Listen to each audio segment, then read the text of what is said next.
Boa noite, igreja, graça e paz. É sempre, com muito temor e tremor que nós nos tornamos mensageiros da palavra do Senhor, E quando chega sempre o desafio ao meu coração, eu sempre paro tudo, meu marido já sabe, eu falo para ele, vou fechar a porta aqui, e eu quero ouvir o que o Senhor tem para compartilhar com a tua igreja. Eu quero ouvir o teu coração, Senhor, para não transmitir aquilo que vem de mim, mas aquilo que está no teu coração. E você crê que essa noite é uma noite de intimidade com Deus? Eu estava sentada ali e a visão que eu tinha era de uma grande mesa. E que nós estávamos todos sentados à mesa e íamos compartilhar aquilo que o Pai tinha ao nosso coração, para o nosso coração. Então, é dessa maneira que eu vejo essa noite, como uma noite de intimidade com o Pai. Então, desde já, que todas as barreiras, que todos os impedimentos, que todos os sofismas que possam estar na nossa mente, que venham cair em nome de Jesus agora. Que nós possamos estar com o coração aberto, os ouvidos sensíveis para ouvir a voz de Deus nessa noite. Amém? Então, nessa noite, nós vamos compartilhar o que o Senhor nos ensina lá em Mateus 18. Tem uma passagem de Mateus 18 que é muito conhecida, que é a passagem lá do versículo 18 e 19. Se o pessoal puder ir compartilhando, agradeço, que nós vamos ir e voltar no livro de Mateus.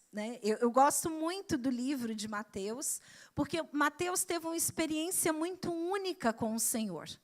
Mateus era o Mateus cobrador de impostos. Era aquele que não era bem visto pelo povo de Deus. E ele tem um encontro único com o Senhor. E a partir do encontro que ele tem com o Senhor, ele começa a viver uma novidade de vida. E ele começa a viver de uma maneira completamente diferente. E esse Jesus que é discipulador, que é mestre, é retratado no livro de Mateus com uma clareza muito grande. Não por acaso o livro de Mateus é um livro extremamente didático.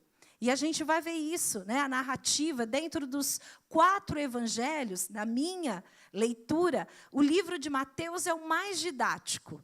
Aquele que a gente lê, quer conhecer a natureza de Jesus, lemos João. Por isso que para o novo convertido, a gente sempre recomenda, começa a ler por João. E Mateus é quando nós queremos conhecer a natureza de Jesus Cristo. Quem é Jesus Cristo? Então, Mateus foi muito didático nesse sentido. E lá em Mateus 18, versículo 18 e 19, está descrito assim: eu lhes digo a verdade, Jesus falando, o que vocês ligarem na terra terá sido ligado no céu, e o que desligarem na terra terá sido desligado no céu. Também lhes digo que se 2 de vocês concordarem aqui na terra a respeito de qualquer coisa que pedirem, meu Pai no céu os atenderá. Então, esses 2 versículos, eles são muito conhecidos porque eles falam da importância da unidade do corpo de Cristo. Não é? Se nós estamos reunidos, nós falamos muitas vezes, até na célula, quando a gente vai orar, não vamos orar porque o Senhor está aqui presente, porque Ele disse, quando 2 ou 3 estiverem reunidos em meu nome, ali eu estarei. E esses 2 versículos também deixam clara a nossa autoridade em Cristo. Aquilo que nós ligarmos na terra, será ligado no céu. Só que o que o Senhor me chamou a atenção, enquanto eu relia Mateus 18, era o contexto anterior. O Senhor está falando de unidade nesses 2 versículos, mas ele começa o capítulo de Mateus 18, trazendo outros aspectos importantes das relações interpessoais. E ele começa a apresentar aspectos de princípios e atitudes que pautam a vida de um cristão. Então, vamos ler Mateus do 18, 1 até o 17, porque nós já lemos o 18 e 19. Então, diz o seguinte: nessa ocasião, os discípulos vieram a Jesus para perguntar qual deles seria o maior no reino dos céus. Parece até antagônico no que vamos chegar lá em Mateus 18 e 19, porque Jesus está falando sobre unidade. E aqui eles estão querendo saber quem é o maior no reino dos céus. Jesus chamou para perto dele uma criança e a colocou no meio deles. Depois disse: se vocês não mudarem de vida e não se tornarem como crianças, nunca entrarão no reino dos céus. Portanto, todo aquele que se humilha como esta criança é o maior no reino dos céus. E qualquer um de vocês que acolhe uma criança como esta em meu nome, está me recebendo. Mas se qualquer um de vocês fizer um desses pequeninos que crê em mim tropeçar, seria melhor ser jogado nas profundezas do mar com uma pedra de moinho amarrada ao pescoço. Ai do mundo, por causa de todas as suas maldades. A tentação para fazer o mal é inevitável, mas ai do homem que provoca a tentação. Portanto, se a sua mão ou o seu pé faz você pecar, corte-os e jogue-os fora. É melhor entrar no céu mutilado ou aleijado do que ser lançado no fogo eterno com as 2 mãos e os 2 pés. E se o seu olho faz você pecar, arranque-o e jogue fora. É melhor entrar no céu com um olho só do que ser lançado no fogo do inferno com os 2 olhos. Tomem cuidado para não desprezar nenhum só desses pequeninos, porque eu lhes digo que no céu os seus anjos sempre estão na presença de meu Pai. O Filho do Homem veio para salvar os perdidos. O que vocês acham? Se um homem tiver 100 ovelhas e uma se desviar e se perder, o que ele fará? Não deixará as outras 99 e sairá pelos montes em busca da perdida? E se a encontrar, ele se alegra por causa dela mais do que pelas outras 99 que não se perderam? Assim também, a vontade do meu Pai é que não se perca nenhum desses pequeninos. Se um irmão pecar contra você, vá e fale com ele em particular, para que ele possa ficar frente a frente com sua falta. Se ele o ouvir e confessar, você ganhou de volta esse irmão. Mas se não ouvir, leve então 1 ou 2 outros com você e vá a ele novamente, provando tudo quanto você diz por meio dessas testemunhas. Se ainda assim ele se recusar a ouvi-los, então leve o caso à igreja, e se ele se recusar também a ouvir a igreja, trate-o como um pagão ou cobrador de impostos. São palavras duras, né? São palavras de ensinamento profundas aqui. Mas são palavras que estão perpassadas do início ao fim pelo amor e pela justiça de Deus, que é isso que nós vamos discutir nessa noite, né?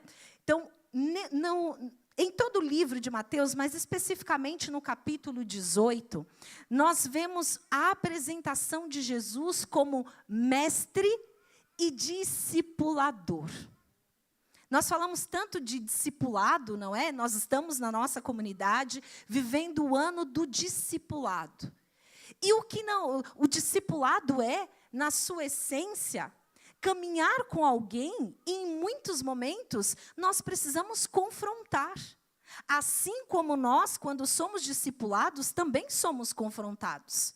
Porque, como diz o pastor Marcos, nós corremos o risco de estarmos sinceramente enganados. O que os discípulos perguntaram para Jesus não foi, por maldade, Eles estavam sinceramente enganados. Por quê? Porque eles estavam olhando as coisas a partir de uma perspectiva humana.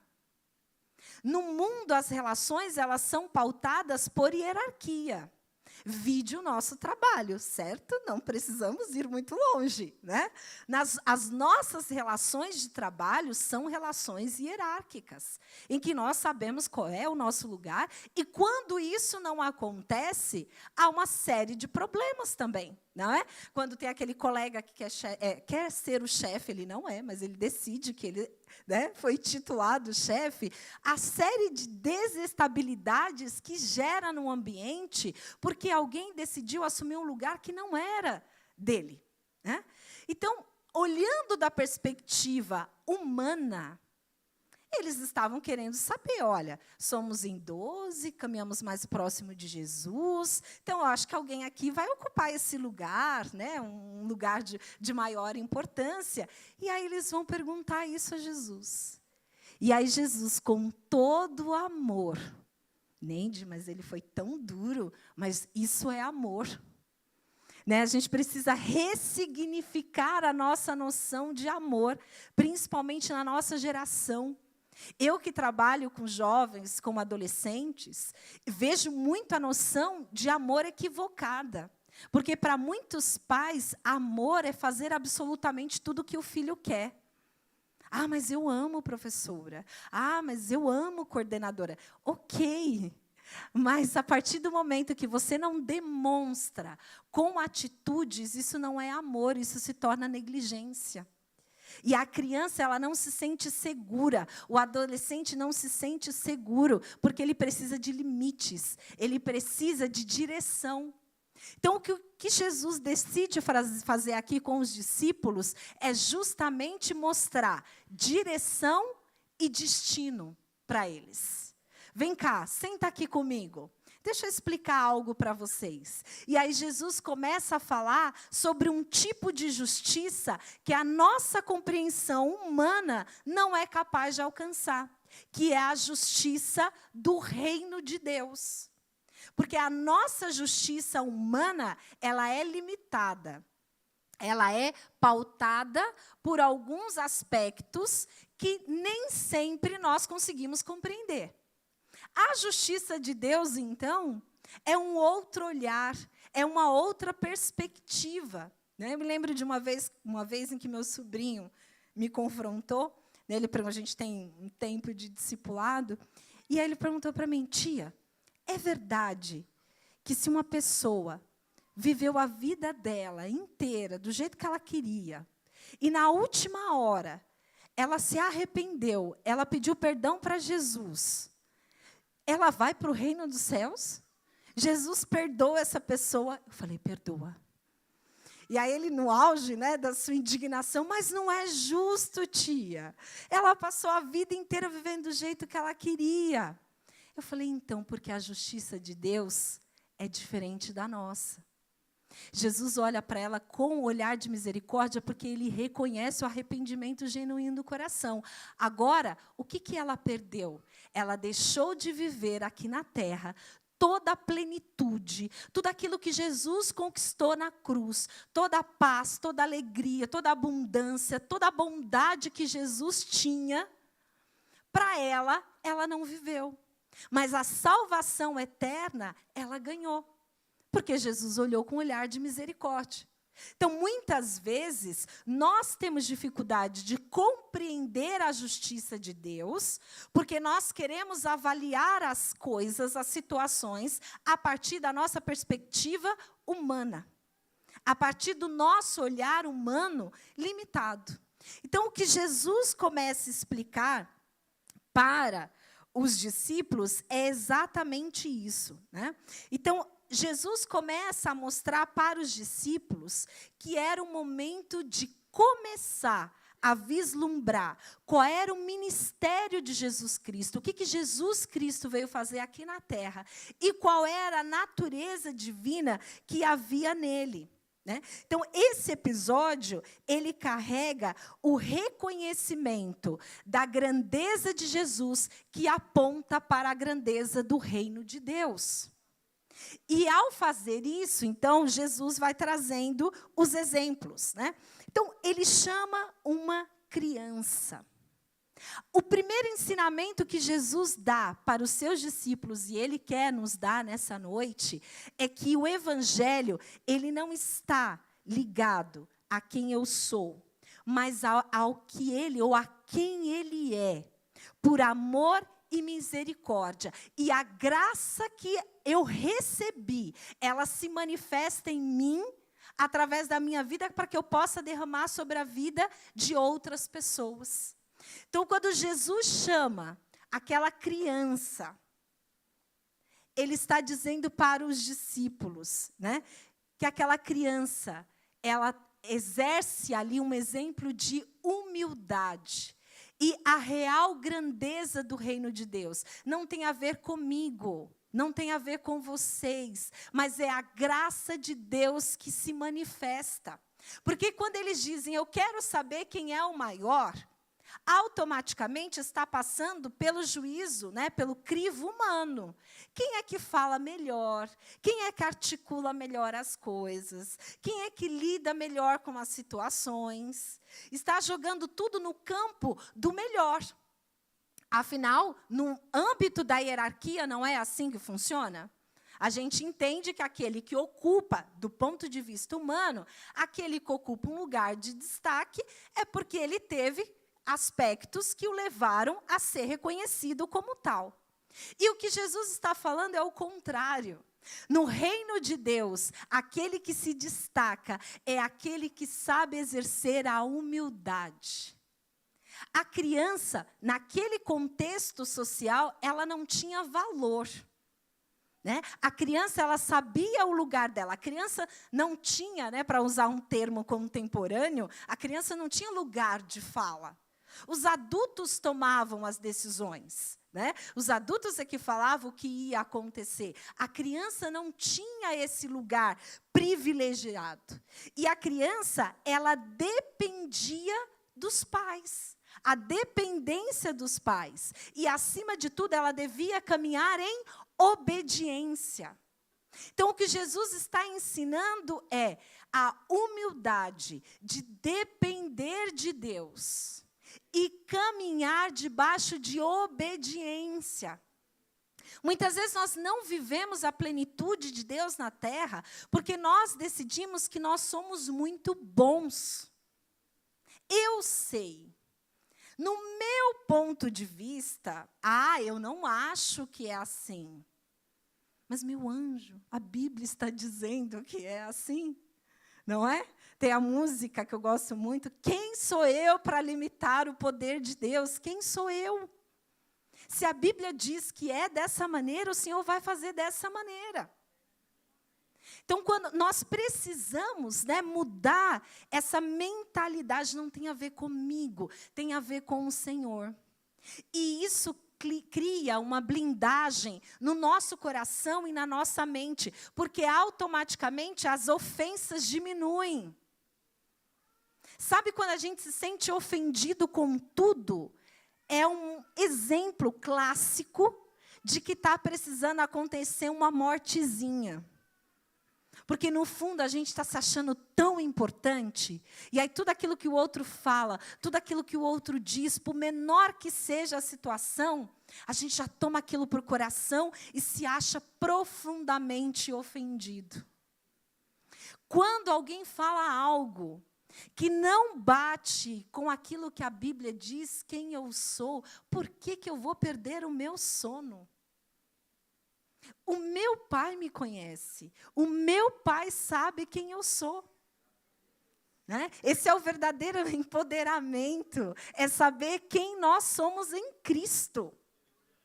Então, isso protege o nosso coração, isso blinda o nosso coração.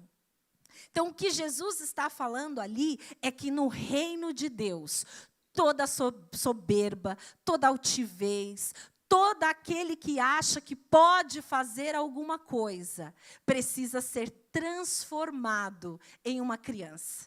Então, já de cara, Jesus fala para eles, então, não faz sentido nenhum vocês quererem saber quem é o maior. Porque no reino de Deus, não há espaço para isso.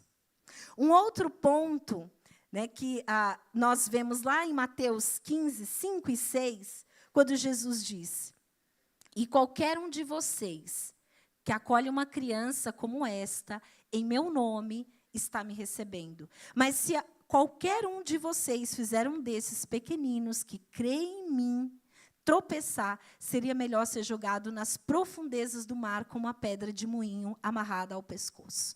Então, Jesus começa a trabalhar aqui também com cuidado com o outro. Ele começa a expandir, ele começa nesse movimento de chamar a atenção dos discípulos para as próprias atitudes, e agora ele começa a dizer: olha, as atitudes de vocês têm impacto sobre a vida de outras pessoas. E agora, aquela criança, ela começa a ser exemplo também, não é, de uma infantilidade ou de uma infância espiritual. Lá em 1 Coríntios 13, 11, se puder colocar para mim, que eu acho que vai mais rápido. 1 Coríntios 13, 11. Já está aí?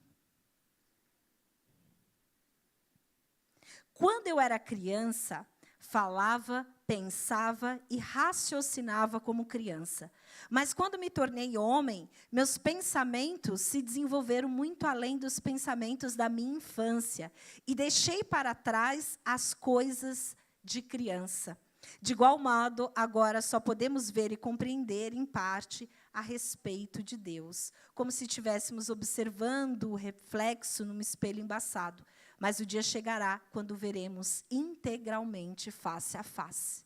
Então, aqui Paulo está falando de que, de fato, existe um estágio da nossa vida cristã que nós somos como crianças, que precisamos ser acolhidos, que precisamos ser cuidados, discipulados, precisamos ser acompanhados de perto. Só que nós não podemos permanecer nesse estágio de crianças, de infantilidade espiritual. Nós precisamos nos desenvolvermos, né? Então, essa referência à infantilidade espiritual, ela exige também um posicionamento daquele que está sendo cuidado, mas também daquele que cuida. A nossa responsabilidade como discipuladores, porque nós estamos direta ou indiretamente discipulando alguém, tenha sempre isso em mente. Nós podemos não saber, mas tem gente que está olhando para nós, tem gente que está esperando de nós uma resposta, uma atitude. Nós estamos discipulando pessoas o tempo inteiro. E Jesus diz que nós devemos cuidar dessas pessoas. E aí ele começa a expandir de algo individual para algo coletivo. Nós devemos cuidar uns dos outros, cuidar com as nossas atitudes para que elas não gerem nenhum tipo de dano a outras pessoas.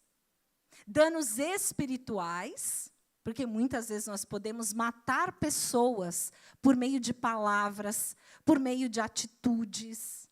Então, nós precisamos tomar esse cuidado, né, quando lidamos com as pessoas. E ele continua, né, vai abrangendo essa visão de que quem conhece a plenitude de Cristo não pode viver com comportamentos infantis. Chega uma hora que o mimimi não cabe mais na vida cristã. Não faz mais sentido, né? Depois, você saiu da condição de criança, você já foi cuidado, você já foi amado, você já foi recebido, abraçado, tudo. Agora você precisa fazer o quê? Começar a reproduzir isso em outras vidas. Porque senão nós queremos ficar a vida inteira na posição de crianças espirituais. Porque é confortável. Outro dia eu estava dando risada, tinha tanta coisa para fazer. Aí eu falei, Deus, tudo que eu queria era voltar à minha infância, assistir Tom e Jerry e tomar o meu todinho em frente à televisão. Criança não tem responsabilidade, né? Então é muito confortável ficar nessa posição. Mas nós não podemos. Espiritualmente nós não podemos, porque nós corremos o risco de morrer e corremos o risco de matar outras pessoas pela nossa falta de maturidade espiritual. Então, Jesus está chamando a atenção dos discípulos em relação a isso. E expandindo essa visão para o coletivo, ele vai dizer: a tentação, né, para fazer o mal é inevitável, mas ai do homem que provoca a tentação. Já ouviram aquela história? Um passarinho pode voar sobre a minha cabeça, mas eu tenho todo o poder para evitar que ele faça ninho na minha cabeça. Nós estamos expostos diariamente a uma série de situações e de tentações. Agora, a decisão diante daquela tentação, daquela situação, é nossa. A tentação, ela está exposta. O ceder é uma decisão. E quando é que nós não conseguimos controlar essa decisão? Quando nós não temos intimidade com Deus. Porque o movimento de intimidade com Deus vai nos ali acender imediatamente o sinal de alerta. Quando a tentação aparece, imediatamente o Espírito Santo, ele já pontua para o nosso coração. Agora, quando nós nos tornamos insensíveis à voz do Espírito Santo de Deus, nós não somos capazes de discernir se aquela situação ela é perigosa ou não. A Bíblia nos ensina que nós devemos fugir da aparência do mal. Por quê? Porque nós somos limitados. E o Senhor conhece a nossa natureza. E quando é que nós fugimos da aparência do mal, o que nós vamos buscar? Onde nós vamos buscar isso? Na oração. E no suporte espiritual do corpo de Cristo. Por isso, o cuidado de uns com os outros. A importância da célula, a importância de você ter um discipulador, um irmão maduro na fé que você possa abrir o seu coração. Porque ali você vai encontrar um lugar de segurança para a sua vida. Né? Para que não aconteça o que Jesus vai dizer na sequência. Portanto, se a sua mão ou o seu pé faz você pecar, corte-os fora e jogue-os fora. O que Jesus está falando aqui é que nós devemos travar uma luta contra o pecado. O que Jesus está dizendo aqui, que é melhor abrir mão das coisas que, humanamente falando, são importantes para nós, do que achar que somos capazes de negociar com o pecado. Então, se você sabe que algo não cabe mais na sua vida, que aquilo não condiz mais com a sua vida, por que continuar cultivando aquilo? Então, os exemplos que Jesus dá parecem extremos, mas o são de fato. O que ele está dizendo é o seguinte, é uma questão de vida ou morte. Vida ou morte espiritual. Se você quer viver uma vida espiritualmente saudável, arranque da sua vida, por mais importante que seja, arranque da sua vida aquilo que pode te fazer tropeçar, aquilo que pode te fazer se afastar da minha presença. Nós cantamos aqui, né? Nada me separa do amor de Deus.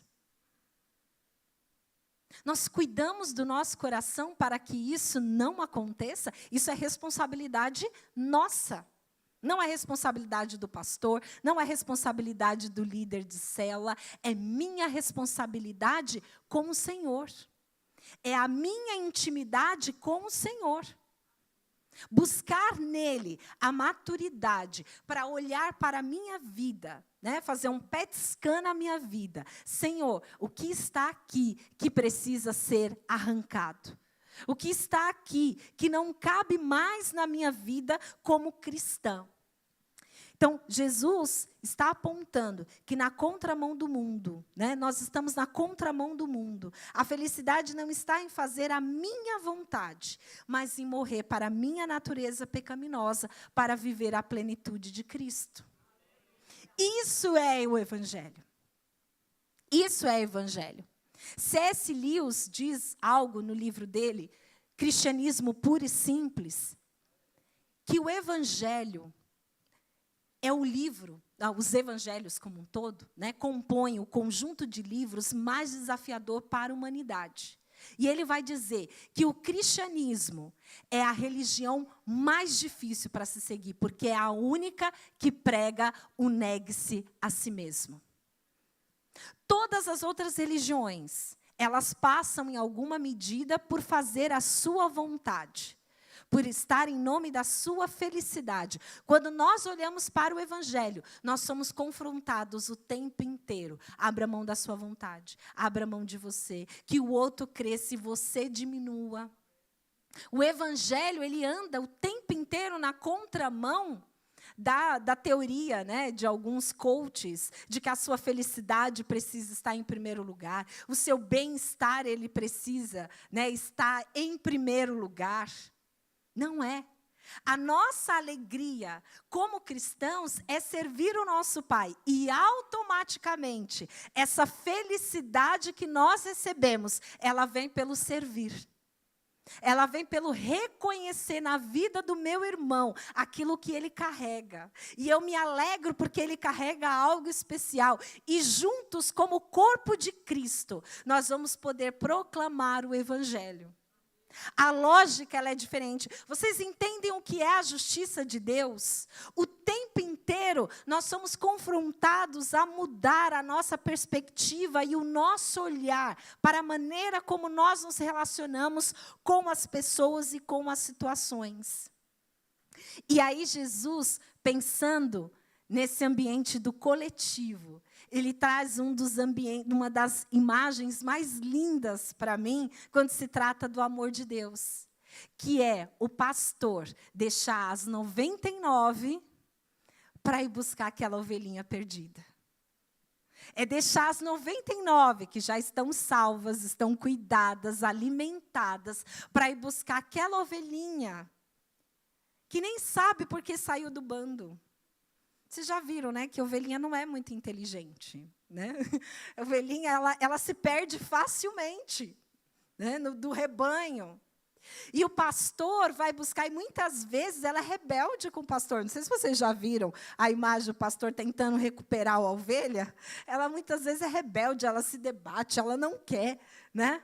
Mas Jesus está aqui falando que esse é o amor que o Pai tem pelos seus pequeninos.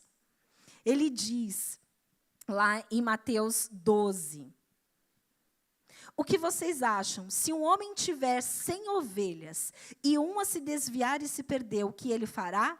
Não deixará as outras 99 e sairá pelos montes em busca da perdida?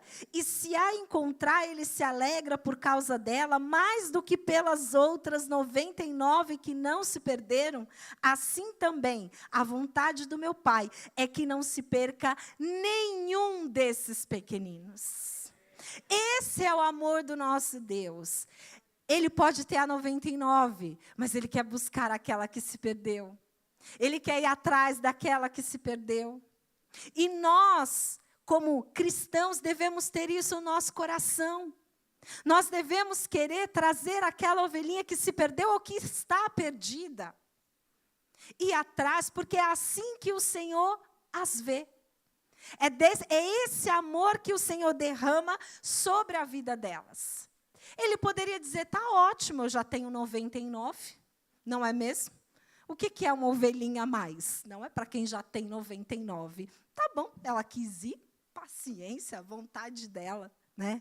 Mas o Pai amoroso diz, não, eu vou lá atrás daquela. Como um bom pastor, eu vou atrás daquela ovelhinha e não vou me cansar. Vou continuar orando, vou continuar jejuando, vou continuar buscando, porque um dia essa ovelhinha vai achar o caminho de volta da sua casa.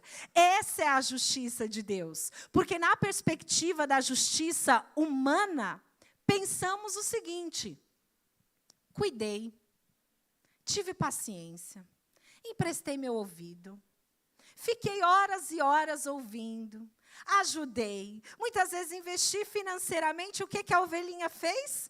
Foi embora, mas nem um zap de despedida me deu. Não é? Nem um oizinho ela mandou para dizer que estava indo embora. Simplesmente passou outro bando aqui e ela foi. Né? Ou se não, se perdeu no meio do caminho, ficou distraída e se perdeu no meio do caminho. Então, na nossa justiça humana, diante desse cenário todo, deixa para lá. Deixa para lá. Já fiz tudo o que eu tinha para fazer. E o que o Pai está nos ensinando essa noite é não. Continue investindo, continue amando, continue cuidando. E isso é possível porque, lá começo de Mateus 18, nós nos humilhamos para que outros possam receber a Cristo. Não tem a ver conosco, tem a ver com Ele. E Ele continua, né? Nosso desafio como discípulos é ter o mesmo coração de Deus e não querer que ninguém fique pelo caminho. E isso exige de nós sair da nossa zona de conforto. Ter o coração de Jesus, olhar como Jesus olha, ouvir como Jesus ouve, não é confortável. Porque vai me tirar o tempo inteiro da zona de conforto. Deus, tudo que eu queria era ficar aqui, quietinha. O telefone toca. É alguém precisando de uma palavra, é alguém precisando de um socorro, é alguém precisando de uma oração. É alguém precisando do seu abraço. E você só queria ficar quietinho. Então, nesse momento, nós abrimos mão da nossa vontade para que aquela vida possa ser abençoada. E quando isso acontece, é tão maravilhoso, porque você vê a graça de Deus sendo derramada de uma maneira única, de uma maneira sobrenatural, que você que não queria ir porque estava cansado, volta renovado, pulando, porque a Bíblia diz que na presença do Senhor até a tristeza solta de alegria, você volta transformado, você foi para dar e você foi quem recebeu. Porque essa é a justiça de Deus. Ela não é pautada pela perspectiva humana. E aí vem um trecho que parece bastante enigmático, né? Um texto que parece extremamente duro. Diante de tudo que nós vimos agora, esse parece o mais incisivo. Quando Jesus diz, se um irmão pecar contra você, vai e fale com ele em particular, para que ele possa ficar frente a frente com sua falta. Se ele o ouvir e confessar, você ganhou de volta esse irmão. Mas se não ouvir, leve então um ou dois outros com você, e vai ele novamente provando tudo quanto você diz por meio dessas testemunhas. Se ainda assim ele se recusar a ouvi-los, então leve o caso à igreja. E se ainda assim ele se recusar também a ouvir a igreja, trate-o como um pagão ou cobrador de impostos. O que Jesus está aqui ensinando? O princípio da genuinidade dos relacionamentos. O que essa pessoa que não aceitou correção em nenhum momento está dizendo? Que ela não tem unidade com aquele corpo. Que ela não pertence à família. Por isso que Jesus diz para tratá-la como um pagão ou como um cobrador de impostos. Ela não tem um vínculo com a família. Por quê?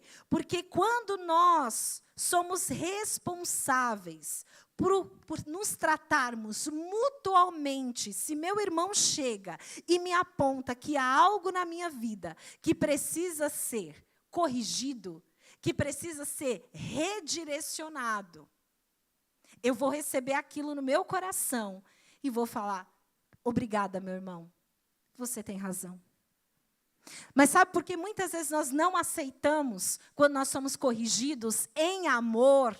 Porque esse é o segredo também, né? Quando nós vamos corrigir alguém, quando nós vamos mostrar o caminho, como Jesus está fazendo pelos discípulos. Em momento nenhum Jesus falou, que falta de noção de vocês. Querendo saber quem vai ser o maior? Não. Jesus começa a ensinar de maneira amorosa. Esse é o nosso papel. É ensinar as pessoas de maneira amorosa. E mesmo assim, pode ser que alguns não queiram ouvir. Porque o coração não está em unidade. O coração não está caminhando junto. Porque quando nós estamos caminhando em unidade, o meu ouvido está sensível para ouvir aquilo que surge do corpo. Não é da pessoa. A palavra de Deus diz que o homem espiritual, ele discerne todas as coisas. Então, eu também sou capaz de discernir quando meu irmão está genuinamente preocupado comigo e me chama em amor e me fala: Neide, você está sinceramente enganada. Você está sinceramente equivocado. O caminho é esse. Então, Jesus está ensinando para os discípulos que tem gente que não estará com o coração em unidade. Por mais que você mostre para ela, o caminho que você está indo é caminho de morte. O caminho que você está indo não está debaixo da palavra de Deus. O caminho que você está indo não está de acordo com aquilo que a Bíblia diz. E ela insiste. O que Jesus está dizendo é: essa pessoa não está plantada no corpo. Ela frequenta o corpo, mas ela não está plantada no corpo. Porque nós estamos falando aqui de unidade. E essa unidade, ela gera autoridade. E aí nós voltamos para Mateus 18. Porque quando nós agimos com transparência e responsabilidade, nós demonstramos para os nossos irmãos como é a verdadeira vida cristã. Porque se não há arrependimento, como é que eu posso fazer parte do corpo? Como é que eu posso fazer parte da família? O arrependimento e a mudança de rota, ela é uma prova da humildade do nosso coração e do direcionamento dentro do corpo. Do meu lugar dentro daquele corpo. É como se a mão quisesse exercer o papel do pé. Vai fazer sentido? Nenhum. Né? Então, eu preciso, muitas vezes, né, me redirecionar. Espera aí, eu sou pé, mas eu estou querendo agir como mão. Eu sou pé, mas eu estou querendo agir como olho. E o meu irmão pode me ajudar a exercer essa caminhada. Então, o que nós vemos até aqui é que Jesus fala de coisas profundas, duras, mas todas com muito amor, apontando para a perspectiva do reino de Deus. E aí ele está dizendo o seguinte: entenderam? Aí sabe o que vai acontecer quando vocês passarem a viver em unidade? Não há mal-entendidos entre vocês. Não há coisas mal resolvidas entre vocês. Não há fofoca, não há intriga. Todo mundo sabe o seu lugar no corpo. Você diminuiu para que o seu irmão pudesse crescer. Todo mundo já entendeu? Aí vem o versículo 18 e 19. Tudo que vocês ligarem na terra será ligado no céu. Tudo que vocês desligarem na terra será desligado no céu. Vocês entendem o princípio da autoridade. O princípio da autoridade, ele passa pela unidade. Muitas vezes nós somos privados de viver a autoridade de Deus, porque nós não estamos vivendo debaixo de unidade. Quando nós estamos no corpo de Cristo, há um movimento belíssimo. Por que vocês acham que o inimigo luta tanto contra o corpo de Cristo? Por que hoje existe o movimento dos desigrejados? Justamente porque quebra o poder da autoridade, da unidade. Porque eu decido fazer cristianismo de carreira solo. Não existe cristianismo de carreira solo. O cristianismo, ele começa no corpo e ele se expande para outros lugares a partir da minha vida. Eu volto para o corpo, recebo e expando. Ele é um movimento cíclico. Era isso que Jesus fazia o tempo inteiro com os seus discípulos. Estamos juntos, agora vamos pregar. Estamos juntos, agora vamos levar a palavra. Estamos juntos, vamos abençoar as pessoas. Porque estamos todos dentro do princípio da unidade. Se o pessoal do louvor quiser ir subindo. E para mim, o que ficou mais forte né, ao reler Mateus 18, é que muitas vezes nós corremos o risco de parar o processo daquilo que o Senhor está fazendo em nós e no corpo, porque focamos demais apenas no mundo visível, no mundo material e nas suas contradições. Nós não conseguimos olhar para o céu e enxergar as coisas a partir da perspectiva do reino de Deus. E aí nós somos paralisados ao longo desse processo. Porque a gente começa a ponderar as coisas. Nós começamos a relativizar as coisas. E o Senhor está dizendo, não é isso. É um estilo de vida que demonstra que você recebeu a Cristo e que você passou a viver de uma maneira diferente. Não é isso que nós declaramos? Não sou mais eu quem vivo, mas é Cristo que vive em mim. Eu não declaro que as coisas velhas se passaram e tudo se fez novo. Essas declarações de fé, elas precisam se transformar em declarações de verdade na nossa vida. Um estilo de vida profético e com autoridade resulta de um relacionamento de humildade com Deus e com os irmãos. Beber uma aguinha. E sabe quando isso acontece? Sabe quando eu passo a viver um estilo de vida profético? Quando eu passo a ouvir e a sentir como Jesus sente. Não existe o profético. Nós estamos numa terça profética.